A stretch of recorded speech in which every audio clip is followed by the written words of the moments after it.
Halo, sekarang bulan Mei tanggal 27 jam 4 sore, hampir setengah 5. Final, jadi bulan ini mungkin di stay di komputer udah terakhir dulu. Jadi besok, mulai besok sih, karena hari ini juga tadi mau keluar, jalan lagi dicor. Udah berapa kali? Ini udah orderan 4 kali yang aku lewatkan, gila sih. Tapi emang belum rezeki sih, sebelumnya udah 4 kali ke Bogor ya kan. Itu pas aja itu pagi nggak lihat, siang ditungguin nyampe jam berapa gitu nggak jadi kirim. Ya sudahlah, mungkin belum dapat ke arah sana. Hari ini pun sama, pikirku udah siap, di kontak tadi jam 10-an, bang siap nggak kirim, ternyata nggak bisa jalan. Oh ya sudahlah, oke, memang belum dapat rezekinya. Lalu bagaimana dengan tools AI, dengan maksudnya trading bot plus AI-nya, apakah sukses? Gini, kalau kalian dengerin videoku yang sebelumnya, jadi sekarang itu adalah kripto itu adalah berdasar narasi. Jadi dari AI pun itu mendapatkan data, itu juga logikanya dia itu kayak ada sisi traumanya. Maksudnya gini, sistem traumanya gini, dia itu kan membangun namanya data kepercayaan ya. Data harga yang udah didapatkan, dia meyakini kalau data itu akan naik atau turun, fix. Tetapi di tengah jalan kadang narasinya ini berubah arah. Yang polanya tadinya bagus harusnya ke atas, ternyata dia dibanting ke bawah.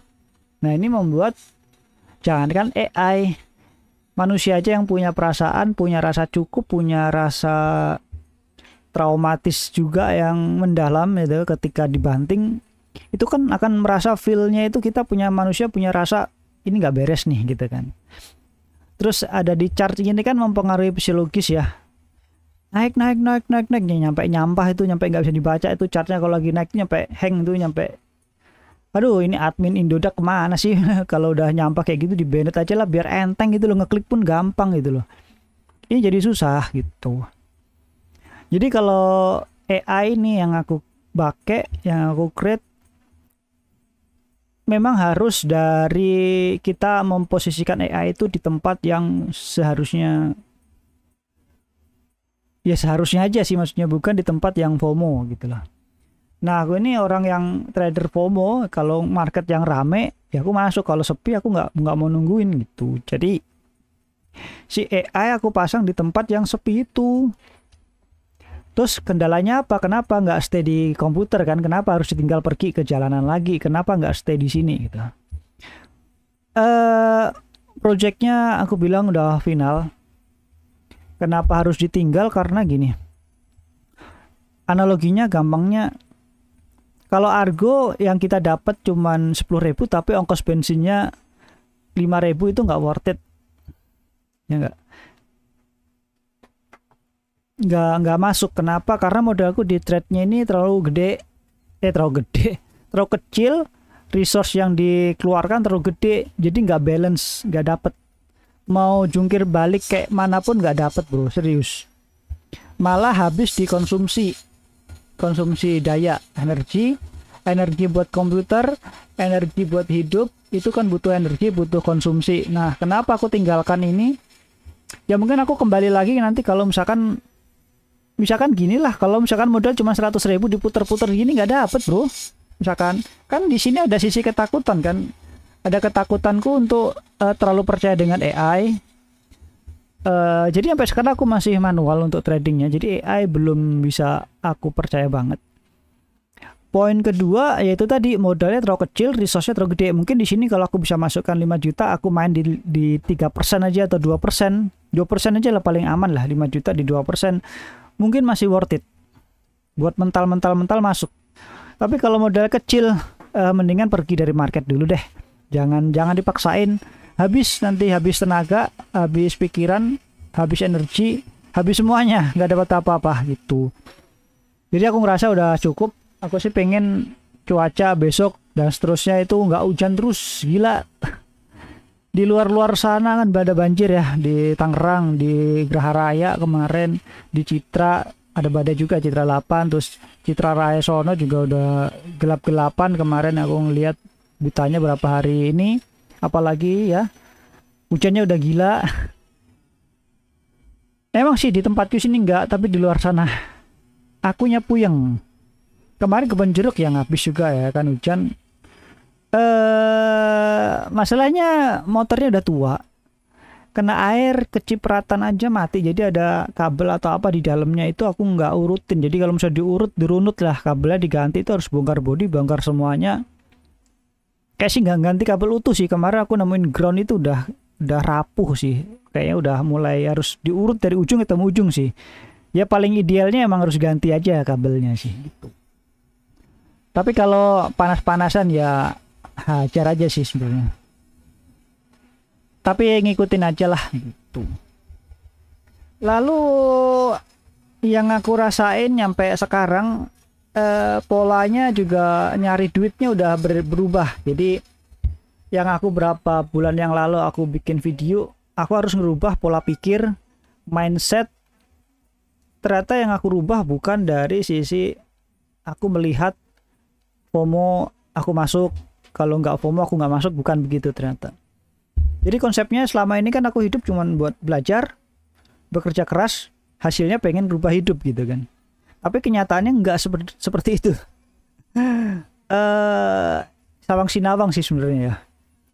Cuman aku ngelihatnya gini deh, kayak orang nyari sumber air. Orang di luar sana yang aku lihat, orang nyari sumber air itu bukan menggali lubang di semua tempat. Nah, yang aku kerjakan dalam hidup ini adalah, kalau misalkan ada 1000 pintu, aku bukain satu pintu itu, aku cobain dulu nih. Pintu satu aku masuk, aku cobain, aku adaptasi, ternyata kurang cocok, keluar lagi. Masuk pintu satu lagi, buka, masuk lagi, belajarin, adaptasi, kurang cocok, aku keluar lagi, keluar masuk. Nah, keluar masuk pintu ini ternyata nggak efektif bagiku. Meskipun nyampe sekarang, aku dulu pernah mendapatkan hasilnya, tapi sekarang ini kayaknya aku mesti merubah situasi itu. Jadi aku bilang ke yang aku tadi bilang, kayaknya sih harus mengadaptasi model orang nyari sumber air yang menggunakan 2 batang besi.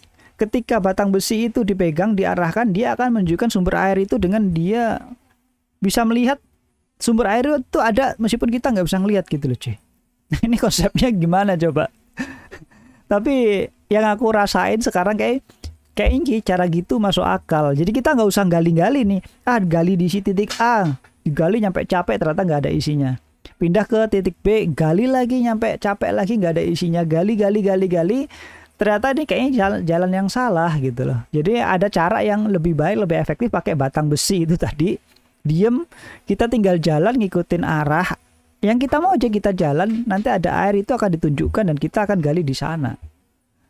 Nah, ini dalam kasusku ini aku juga lagi nyari nih, gimana konsepnya aku bisa merubah mindset tersebut, mencari aliran, misalkan aliran rezeki lah atau sumber duit itu, aku cukup ngedeketin aja biar kecipratan aja deh gitu loh.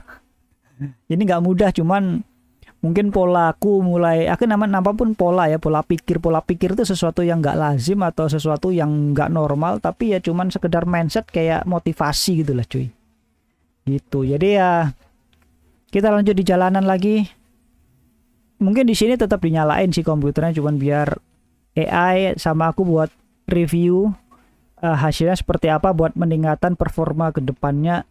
Mungkin ketika aku udah siap dengan hal itu semua, di PC juga udah siap dengan keadaan itulah gitu. Jadi ngebalance saja. Jadi nggak benar-benar ditinggal, cuman aku pindah ke jalan dulu, cari buat hidup dulu lah, nyari energi dulu, baru comeback lagi sih. Polanya sih kayak gitu. Atau ada solusi lain sih. Yang ada sekarang dimasukkan ke dalam aset semua.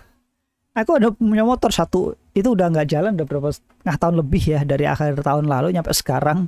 Ini udah bulan ke 5-6, berarti udah 7 bulan tuh nggak kemana-mana. Ada aset tapi nggak bergerak. Ini gatal banget jujurnya sih.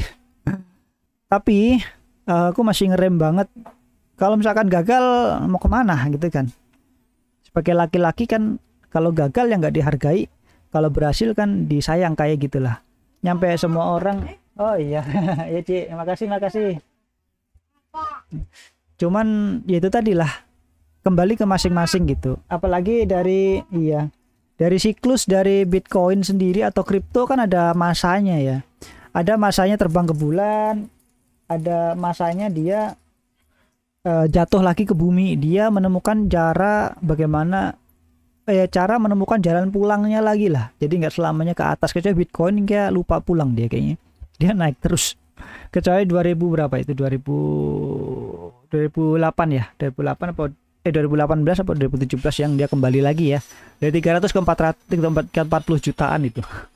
Itu dia tahu cara jalannya pulang sih. Kayak sekarang nggak ada.